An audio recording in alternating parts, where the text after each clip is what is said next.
Halo semuanya, perkenalkan nama saya Neva Kristiana Syambing, kelas 2B23 dengan NPM 230503074. Pada video kali ini saya akan membahas tentang teknik dan strategi pengajaran untuk meningkatkan HOTS di kelas. Tujuan video kali ini adalah untuk menjelaskan pentingnya HOTS dalam pembelajaran serta bagaimana guru dapat menerapkan teknik pengajaran yang dapat melatih siswa berpikir kritis, kreatif, analisis, dan inovatif.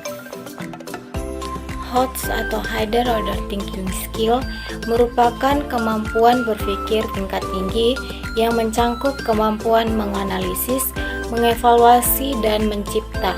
Dalam taksonomi Bloom, HOTS berada di 3 tingkat tertinggi, yaitu analisis, evaluatif, dan kreatif. Kenapa ya HOTS itu penting? Karena dalam dunia pendidikan modern, siswa tidak hanya perlu menghafal informasi, tetapi juga memahami, mengolah, dan menerapkan pengetahuan untuk memecah masalah nyata. HOTS membantu siswa menjadi pembelajar mandiri, inovatif, dan siap menghadapi tantangan abad ke-21. Ada 3 teknik dan strategi pengajaran untuk meningkatkan HOTS. Nah, yang pertama itu diskusi kelompok. Teknik pertama yang dapat meningkatkan kemampuan berpikir tingkat tinggi siswa adalah diskusi kelompok.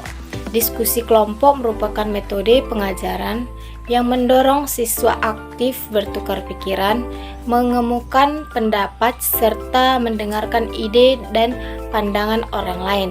Melalui proses ini, siswa tidak hanya belajar memahami materi, tetapi juga belajar bagaimana menilai, membandingkan, dan menyimpulkan informasi secara logis. Diskusi kelompok membantu siswa untuk mengembangkan kemampuan berpikir kritis dan analitis, karena mereka diajak untuk mempertanyakan alasan dibalik suatu konsep atau fenomena. Selain itu, kegiatan ini juga menumbuhkan sikap saling menghargai, bekerja sama, dan berpikir terbuka terhadap perbedaan pendapat. Nah, adapun contoh penerapannya, misalnya dalam pelajaran IPA dengan topik perubahan wujud zat. Guru membagi siswa menjadi beberapa kelompok kecil. Setiap kelompok diberikan pertanyaan seperti mengapa es bisa mencair menjadi air dan apa yang menyebabkan air berubah menjadi uap. Nah, siswa kemudian diminta mendiskusikan proses tersebut dengan menggunakan pengetahuan dan pengalaman mereka sehari-hari. Setelah itu, masing-masing kelompok memaparkan hasil diskusi berserta alasan logisnya di depan kelas. Melalui kegiatan ini, siswa tidak hanya memahami konsep ilmiah, tetapi juga terlatih menggunakan argumen, menarik kesimpulan, dan mengaitkan teori dengan realitas. Teknik yang kedua adalah Problem Based Learning (PBL) atau pembelajaran berbasis masalah. Dalam pendekatan ini, guru tidak langsung memberikan jawaban, melainkan menghadirkan situasi masalah nyata yang menantang siswa untuk berpikir kritis. Siswa didorong untuk mengidentifikasi masalah, mencari informasi, dan menemukan solusi berdasarkan penalaran mereka sendiri. Nah, adapun contoh penerapannya pada mata pelajaran IPS, guru menampilkan kasus tentang banjir di lingkungan sekitar. Siswa diminta mencari penyebab banjir, dampaknya bagi masyarakat, dan solusi yang dapat dilakukan untuk mengatasinya. Mereka kemudian mempresentasikan hasil analisisnya di depan kelas.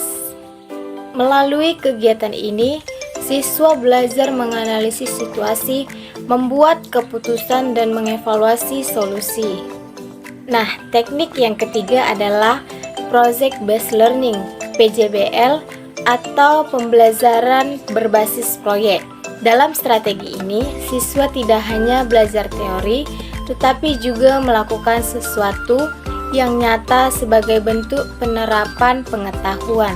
Di sini guru memberikan proyek yang relevan dengan kehidupan sehari-hari dan siswa ditantang untuk merancang, mencipta, serta mempresentasikan hasil kerja mereka.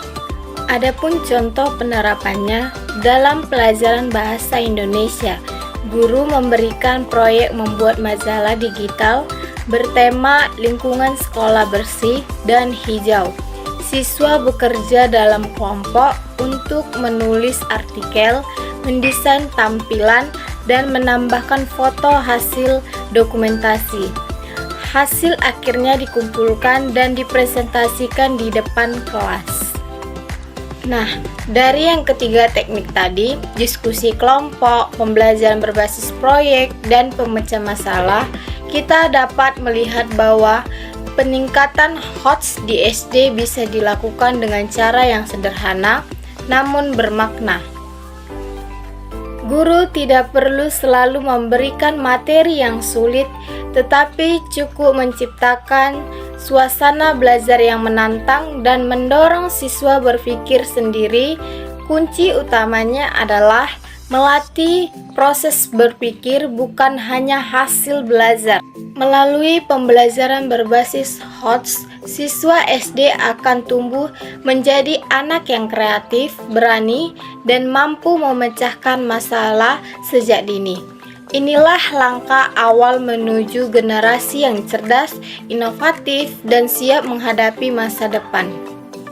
Jadi, guru yang hebat bukan hanya mengajarkan apa yang harus dipikirkan, tetapi bagaimana caranya berpikir. Nah, sebagai calon pendidik, mari kita berkomitmen untuk terus menghadirkan pembelajaran yang dapat mengembangkan potensi berpikir siswa secara menyeluruh, penerapan teknik dan strategi pengajaran yang berorientasi pada HPS tidak hanya membuat siswa cerdas secara akademis saja, tetapi juga cerdas menghadapi kehidupan di masa depan. Baiklah teman-teman, sekian dari video saya, semoga bermanfaat. Terima kasih.